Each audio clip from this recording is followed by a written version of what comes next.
vamos a conversar con nuestro invitado que ya tenemos con nosotros. Él es Esteban Manco, abogado, experto en temas, diferentes temas administrativos y constitucionales. Hoy nos trae un buen ejemplo de lo que un abogado comprometido con la causa general, con el interés general, como debe ser el comportamiento de los políticos, como debe ser el comportamiento de nosotros los periodistas, puede lograr. Vamos a saludar primero a Esteban Manco. Bienvenido, abogado, a Clickcracia, el poder de la información a un clic, la democracia en la información. Buenos días a todos los televidentes, hombre Roger, a Javier, y bueno, contentos de poder compartir con ustedes todos estos logros a nivel constitucional de acuerdo a todas estas herramientas que brinda la Constitución Política Colombiana. Muy bien, pero antes de que hablemos de eso que usted nos está planteando, que son muy buenas noticias, yo quiero retornar rápidamente, no me demoro mucho en esto, a un tema que tratamos ayer y que tiene que ver con vulneración de derechos fundamentales. Y simplemente quiero pedir su opinión al respecto, y es el tema de la prohibición de un vigilante de una empresa de seguridad privada que impide el ingreso de un influencer y su compañera al sector de Provenza.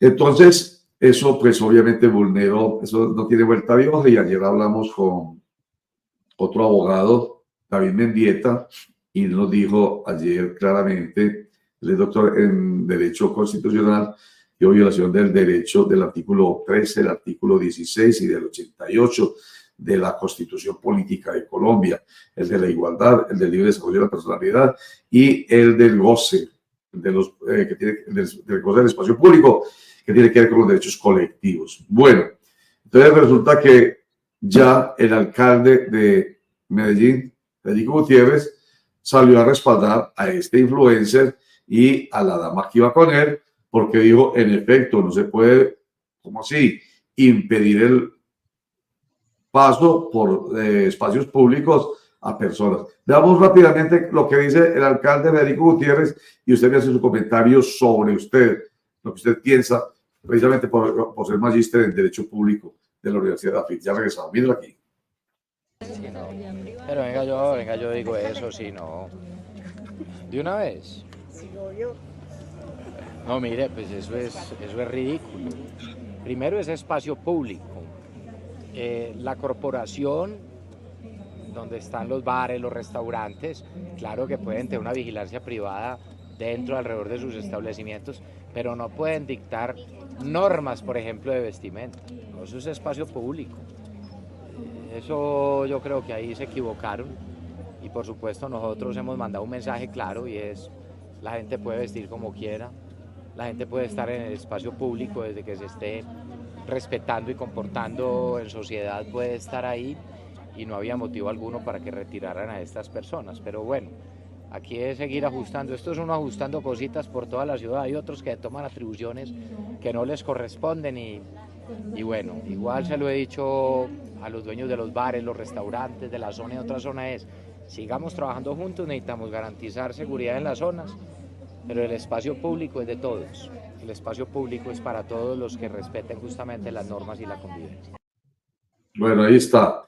De todas maneras, se me viene a la cabeza algo que hablábamos ayer con David Mendieta, y es la decisión que tomó este alcalde de prohibir la prostitución en el Parque Lleras. Entonces, eso es coherente con lo que acaba de decir. ¿Qué piensa usted, Esteban Manco? Bueno, Roger, inicialmente, frente a la reacción del alcalde Federico, fui yo quien interpuso la acción popular contra el cerramiento que hubo en Parque Lleras y el Parque Berrío, precisamente por el desconocimiento al espacio público como derecho colectivo, que finalmente el 1 de enero del 2024 se dio apertura a todas estas localidades que constituyen un lugar para ejercer las libertades. Ahora, frente a la particularidad del influencer y la muchacha que lo acompañaba, allí lo que claramente se observa es cómo los privados tienen injerencia en lo que es el ejercicio de los derechos constitucionales en el espacio público. Y así más o menos en algunos lugares del país se dio esas exigencias y requisitos y limitaciones por parte de grupos paramilitares porque tenían el cabello de tal forma o se vestían de tal forma, y comienza entonces una injerencia de los particulares, de los privados, a limitar este tipo de libertades individuales conforme a la autodeterminación de cada una de las personas. Por eso es importante constantemente que la autoridad de policía esté allí. Pero aún así, Roger, en algunas ocasiones, y no pocas, la autoridad de policía también se comporta de esa forma, de vamos a requisar al que tiene el cabello algo extraño o tal vestimenta, o está sentado en tal parque, o está consumiendo tal situación, tales drogas. Entonces eso es no solo de los particulares, sino también de la policía, que en no pocos casos a los derechos constitucionales de las personas. Muy claro, Esteban Manco. Yo no sabía que usted había sido el que había mandado el cierre. El cierre fue durante el gobierno anterior, el de Daniel Quintero. El cierre, ¿y por qué se demoró tanto en que produjera efectos positivos su acción? Porque fue en este gobierno y no se logró en el anterior. La acción popular se interpuso en contra de Daniel Quintero, la alcaldía de Daniel Quintero en su momento, precisamente por este cerramiento, y tuvo ese efecto tardío por cuanto ya la acción popular y el avance, el trámite procesal que se debe seguir ante los juzgados administrativos tiene esa repercusión y esa lentitud. Por eso muchas veces las acciones constitucionales, como la que vamos a hablar aquí, la acción pública de inconstitucionalidad, la acción popular, la acción de grupo, no son inmediatas y guardan un sigilo, unos momentos que al fin y al cabo pues dieron al traste con esta medida para el goce efectivo de los derechos colectivos de todos los habitantes de Medellín. Muy bien, entonces, acción de tutela para derechos fundamentales individuales vulnerados. Acción popular para la protección de derechos colectivos. Y acción, ¿cómo la otra? Acción pública de inconstitucionalidad, que es la que vamos a tocar aquí. ¿Esa cuál es?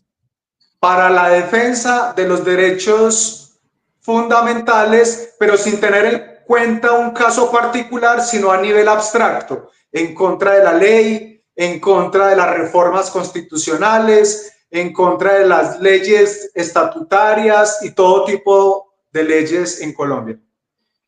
Acción pública inconstitucional. Muy bien. Entonces vamos con el ejemplo o con los ejemplos, porque usted ha tenido varios logros en ese sentido, para que entendamos esa acción pública inconstitucional, que esta es de las poco conocidas. O sea, yo ya hablo mucho de la acción de tutela y de la acción popular, pero de la acción pública inconstitucional, poco. ¿Cuáles son los alcances de esa acción pública inconstitucional, Esteban? La acción pública de inconstitucionalidad consiste en el derecho político que tiene todo ciudadano colombiano de poder instaurar demandas en defensa de la Constitución. Y en ese sentido, a nivel constitucional se ha logrado por parte de este apoderado diferentes hitos a nivel nacional que pueden dar fe que más o menos la acción pública de inconstitucionalidad funciona. E iniciamos en el año 2020 con lo que fue la sentencia C034 del 2020, que otorga la pensión de sobrevivientes para los hermanitos huérfanos en Colombia. Con esa decisión de la Corte Constitucional, que tiene efectos para todo el país, se logró por parte de un ciudadano, ni siquiera de un legislador, Roger, ni siquiera de un partido político, ni siquiera de un grupo significativo de ciudadanos, sino usted, como yo, como Javier o como mi mamá, pueden instaurar esta acción pública de inconstitucionalidad, al menos desde la teoría, porque también vamos a ver algunas críticas que se le hacen a esta acción pública y que ha hecho más exigente por parte de la Corte Constitucional que al menos estudie un tema específico porque impone muchos requisitos. Ya en el año 2022, que Javier aquí está y fue quien publicó la nota en su momento en Telemedellín, se otorgó la pensión, no la pensión, el testamento sistema braille para la población invidente en Colombia. Y ese sistema braille para la población invidente en Colombia se daba porque a la población invidente la obligaban a testar, a otorgar su testamento con 2 testigos a los lados, y la población invidente debía decirlo a viva voz, sin ningún tipo de privacidad. En ese sentido, la Corte Constitucional, en la sentencia C098 del 2022, se preocupó por esta situación y declaró inexequible o inconstitucional esa obligación de decir el testamento, a quién le dejaba la casa, el carro o las deudas, en voz alta, y lo pueden hacer por sistema braille, un sistema especial para la población invidente que guarda con sigilo y con cautela esa última voluntad testamentaria. Ahora, en el año 2024, la Corte Constitucional, mediante la sentencia 338 del 24, otorga el beneficio del patrimonio de familia inembargable para todas las parejas del mismo sexo en Colombia que estén unidas mediante matrimonio civil u otro vínculo jurídico de acuerdo al ordenamiento jurídico o de acuerdo a la ley. En ese sentido, esta última garantía se da porque la ley expresamente discriminaba a la población homosexual sin ninguna justificación. Ya se han dado diferentes derechos a favor de esta población, como la unión marital de hecho para las parejas del mismo sexo, el matrimonio civil, como la adopción por parte de parejas del mismo sexo, como ser beneficiario de la salud para las parejas del mismo sexo. Y ahora se da esta, en el año 2024, para que la casa o el apartamento que tienen en común, que sirve para edificar su unidad familiar, no sea objeto de embargos ni por los bancos, ni por los gota a gota al extremo, Roger. Y en ese sentido es otra de las conquistas que desde la acción pública y constitucionalidad se pueden impactar en Colombia. Estoy viendo yo unas imágenes que son poco, ¿cómo es la palabra? Poco ortodoxas, digámoslo, aún hoy, cuando los derechos de la población LGBTIQ+, y sigue sumando, cada vez van apareciendo, digamos, no sé cómo decirlo, yo no soy experto en el tema, como nuevas modalidades de apetencias sexuales o de inclinaciones sexuales, no sé cómo decirlo, ¿cómo se diría, Esteban?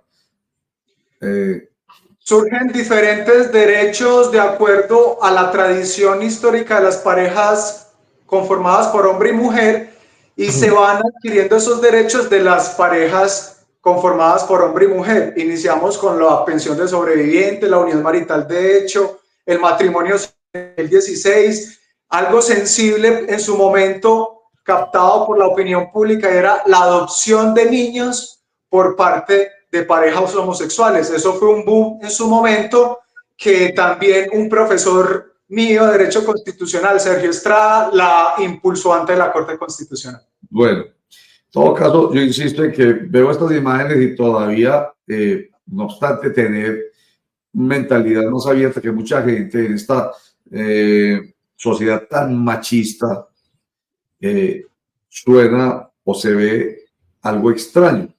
Mire que me estoy poniendo en evidencia frente a una situación que es muy lógica hoy, pero que de todas maneras mucha gente sigue pensando que raro se ve el matrimonio de 2 hombres o de 2 mujeres, no obstante sea una realidad. Ahora, yo no sé si aquí el matrimonio tal cual lo estamos viendo ahí en esta cortesía internacional se hace de esa manera, es tan abierto. Es así, Esteban. Aquí los matrimonios entre parejas del mismo sexo son así, se permiten así y se producen así, tal cual estamos viendo.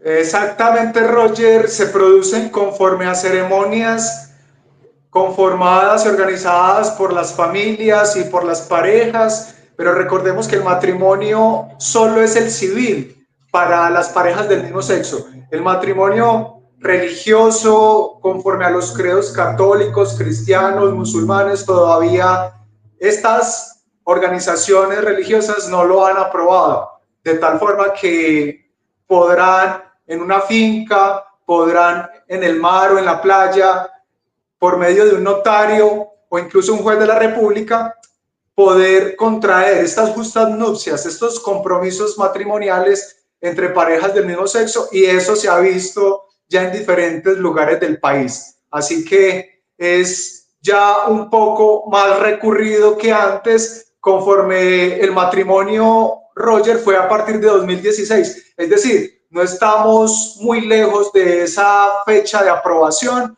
por parte de la Corte Constitucional. Doctor Esteban, buen día, cordial saludo.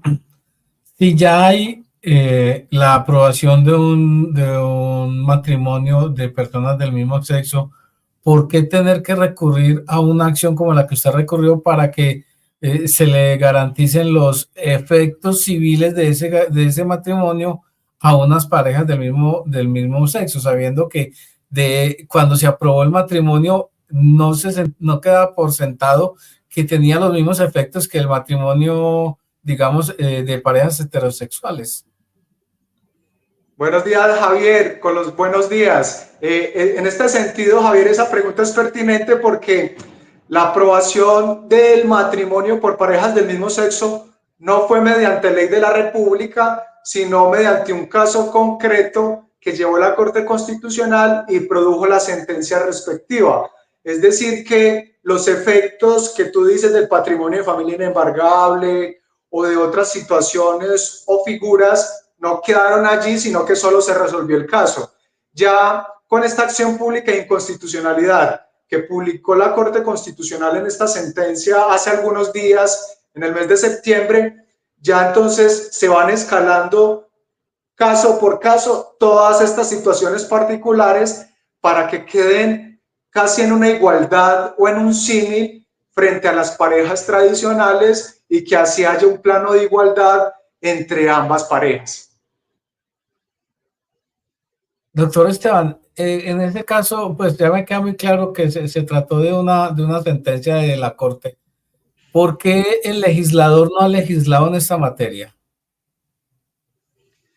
El legislador no ha legislado en matrimonio igualitario, no ha legislado en muerte digna, no ha legislado en adopción por partes de parejas homoparentales, no ha legislado en otra serie de asuntos que la Corte Constitucional constantemente exhorta o lo invita a que legisle frente a un asunto determinado, porque son situaciones muy sensibles para una sociedad conservadora como la colombiana, que generalmente no brindan votos electorales para poder estar en estos cargos, porque en vez de sumar, entonces va restando. Más o menos esa es la reflexión que tengo de que el Congreso de la República no ha legislado sobre estos temas tan importantes para la sociedad colombiana. Bueno, entonces con base en eso que ustedes acaban de decir, continuó con lo que estaba planteando ahorita. Estaba planteando pues el tema de una imagen no ortodoxa, una situación no ortodoxa, entre comillas. No quiero pues aparecer aquí como el enemigo, que no lo soy además. Yo tengo pues apertura mental en ese sentido. Estoy hablando desde nuestra sociedad, que nos sigue cruzando de todas maneras como sujetos frente a imágenes como las que hemos estado viendo y realidades como la que son hoy nuestras. Pero imagine que son tan ciertas las palabras que estoy diciendo, que usted acaba de decir que apenas en 2016, estamos hablando de hace 8 años, se permiten esos matrimonios, no por la iglesia sigue siendo absolutamente rígida, lo mismo que el pensamiento conservador de algunos políticos, que como usted dice, los réditos políticos no los pueden perder si toman decisiones que en la lógica deben tomarse ya, como por ejemplo legislar en torno al matrimonio de parejas del mismo sexo. Entonces, en ese sentido, el planteamiento que ustedes acaban de hacer sobre lo que hace la Corte Constitucional, Esteban, y lo que le falta al Congreso, que es legislar. Voy al tema específico suyo. Tiene que haber siempre, entonces, un abogado interesado, que son pocos, porque esto se vuelve hasta noticia, un abogado interesado en estos derechos generales, colectivos, de igualdad de género, para que realmente puedan gozar de esos derechos, el derecho de tener una pareja del mismo sexo, porque es que esa es una realidad.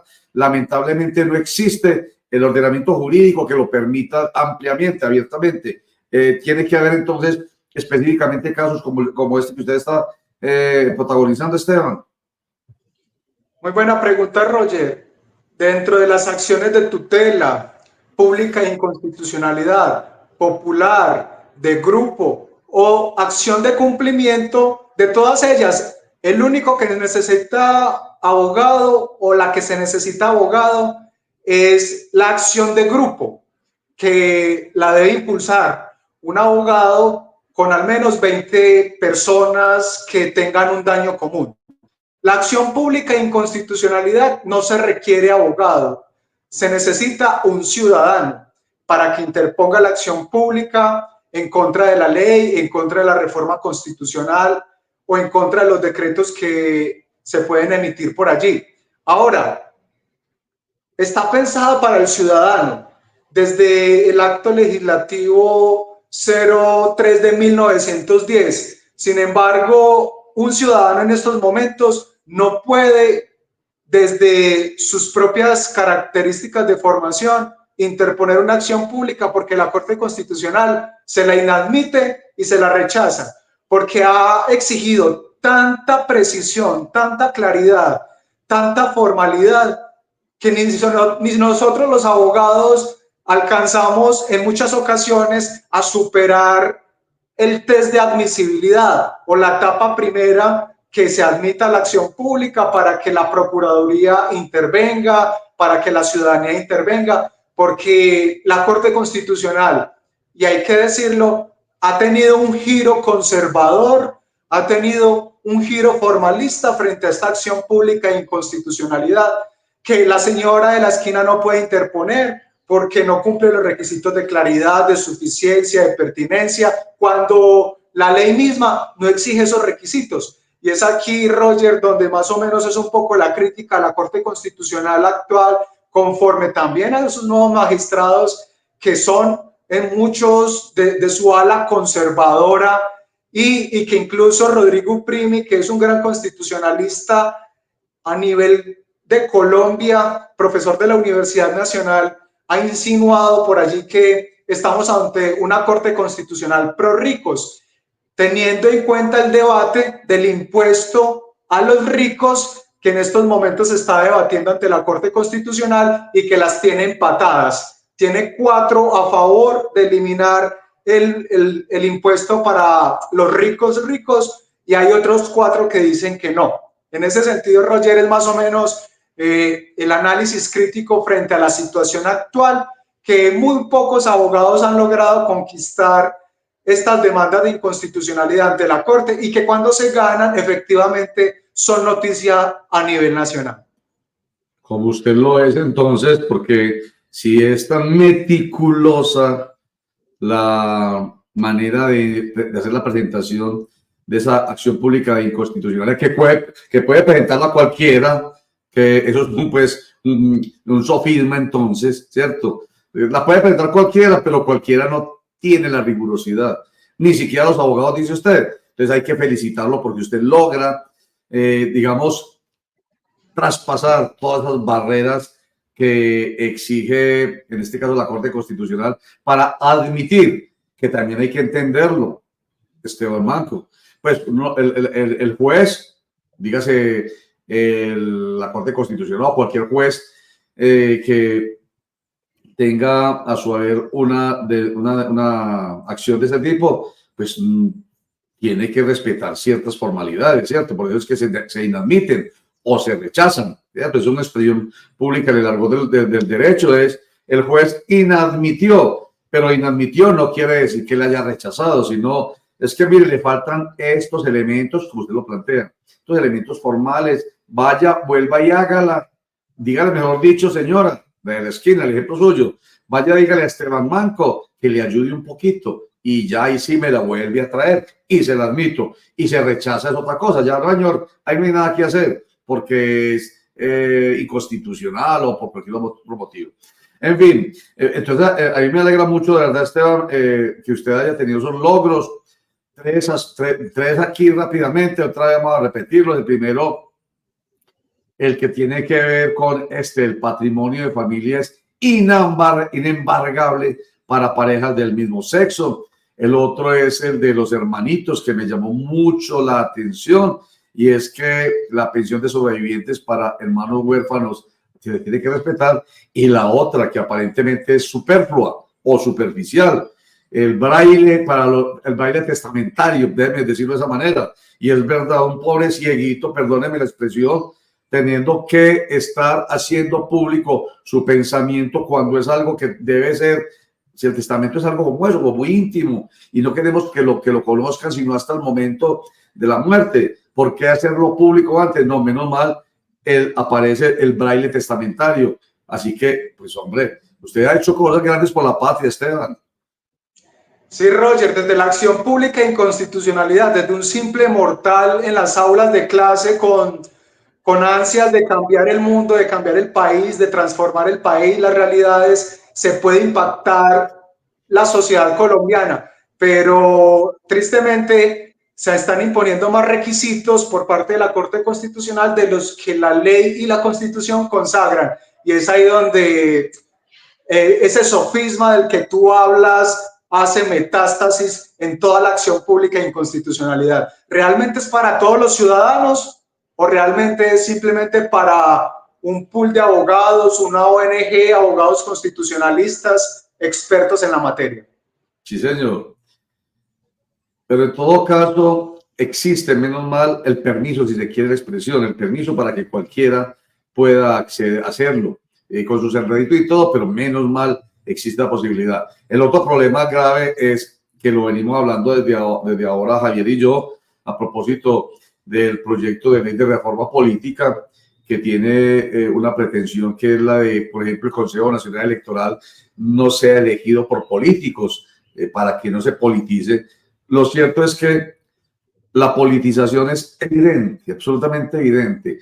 Si hay miembros del Consejo Nacional Electoral, si hay miembros del Consejo de Estado, si hay miembros de la Corte Suprema de Justicia, si hay miembros de la Corte Constitucional, que son magistrados, gente proba, gente muy respetable, pero que en su elección ha tenido que ver los políticos, que como usted lo dijo ahorita, tiene intereses, por supuesto, que obviamente les limitan su trabajo, porque algo que puede ser muy beneficioso para la sociedad puede generar el bloqueo electoral, entonces ellos no lo harán. Entonces, mire ese círculo vicioso. Ese círculo vicioso no permite que la justicia realmente sea tan deslumbrante como debería ser, porque ahí es donde lo que usted está diciendo es, menos mal estamos en una democracia, menos mal estamos en un estado social, pensando en la gente, menos mal estamos en un estado social y democrático, menos mal estamos en un estado social y democrático de derecho,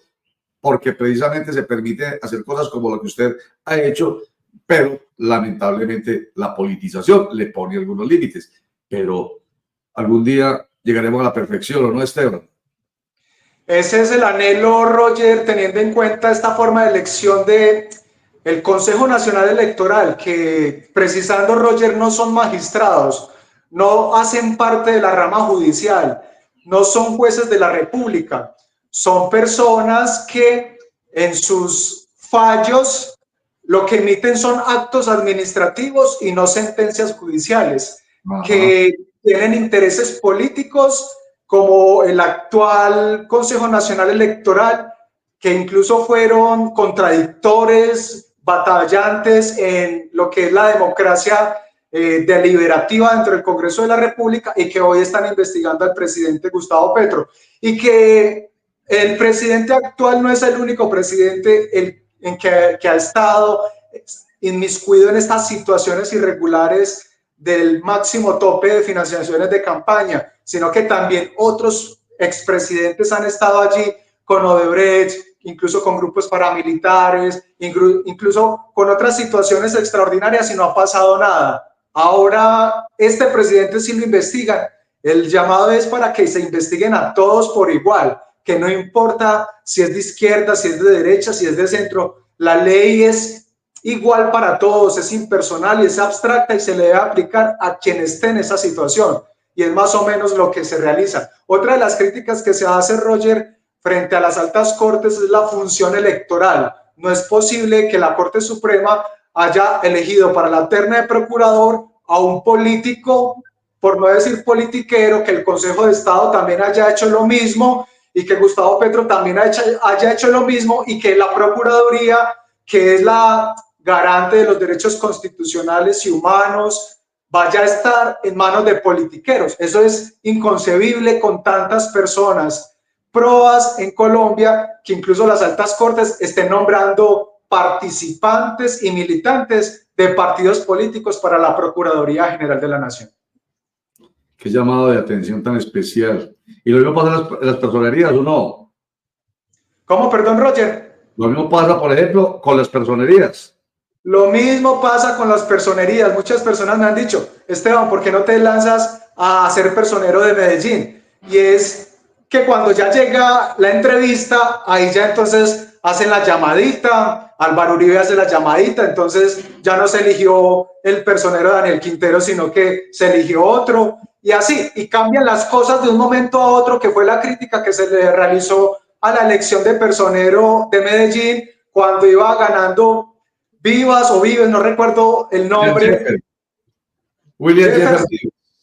William Jeffer, y de un momento a otro hicieron una llamadita por ahí, un cacique político colombiano, Álvaro Uribe Vélez, y eso, de un momento a otro los puntajes se alborotaron y quien estaba perdiendo fue a ganar. Entonces eso es una locura y eso pasa en todas las personerías. Personas que no son aptas llegan al cargo de personero y eso es una forma que hay que variar, que hay que modificar, porque Roger, dicen por ahí, dice la ley que es concurso público de méritos, pero no le dicen a uno que hay una entrevista de los mismos que van a ser investigados, de los mismos que van a ser inspeccionados, los que van a terminar de elegir esas personas. Y ahí donde la elección por concurso público de méritos se desvanece. Tal cual, Esteban Manco. Y mientras sea el Congreso de la República el que decida, o sea, mientras sean los políticos los que tomen decisiones en torno a estos organismos de control, entonces es muy difícil pensar que se va a despolitizar cada uno de estos organismos de control. Sigue sonando entonces como algo muy lindo lo de nuestro sistema democrático conformado por pesos y contrapesos, ¿cierto? Lo de las diferentes ramas del poder público con la separación, entre comillas, de poderes, cuando definitivamente, aparentemente hay separación de poderes, pero siempre habrá injerencia de lo político como algo que atraviesa a cada una de esas ramas del poder público. No tiene vuelta de hoja. Entonces, decir transparencia total, separación absoluta de poderes total, que haya la democracia necesaria, porque si hay pesos y contrapesos, pues aparentemente sí, pero cuando está cruzado lo político, realmente es eso lo que define, lo que decide, Esteban. Realmente sí, Roger, y el objetivo es que estos altos cargos, que los órganos autónomos e independientes, estos órganos de control, llámese Procuraduría General de la Nación, Contraloría General de la República, sean elegidos exclusivamente por méritos, que allí no metan la mano los políticos, que los políticos son sospechosos, los políticos tienen suspicacias, los políticos tienen intereses individuales y los hacen pasar como intereses generales. Y todo esto lleva a una serie de manto de duda del sistema democrático, porque una cosa dice el papel y otra cosa dice la realidad. Una cosa dice la Constitución y la ley del sistema democrático, de pesos y contrapesos, que puedes ser presidente de la República, tú puedes, que puedes ser jefe de órganos de control, tú puedes, pero realmente si no tienes el apoyo de los politiqueros, no llegas allá arriba, no llegas. Y eso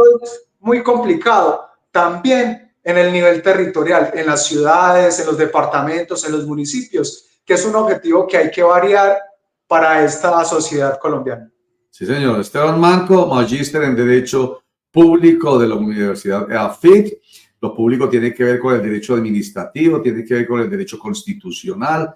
Por eso estos temas se tocan acá con absoluta probidad cuando invitamos a Esteban Manco. Además, felicitándole a Esteban porque yo lo he invitado a usted, pues porque siempre tiene respuestas interesantes a nuestros temas, pero yo no sabía de los alcances suyos en torno a estos temas que son de gran importancia social y revolucionarios además, porque como yo te estaba diciendo ahorita, en una sociedad tan machista como la nuestra, los logros suyos son revolucionarios, como este último, el de no se toca el patrimonio de familia entre las parejas del mismo sexo, que es uno muy bueno. Entonces, perdón, me suena como maluco y todo que lo diga, pero me gusta decirlo, es porque menos mal tenemos a alguien que tiene harto conocimiento en la realidad, incluso harto experticia, más que conocimiento y experticia en lo público, que nos ayuda a entender todo lo que pasa en este sentido, en lo público, en el derecho público en nuestro país. Muchísimas gracias, Esteban Manco, mucha suerte y felicitaciones. Muchas gracias, Roger, Javier, a toda la audiencia. Y bueno, importantísimo esta acción pública de inconstitucionalidad para la defensa de la Constitución en Colombia.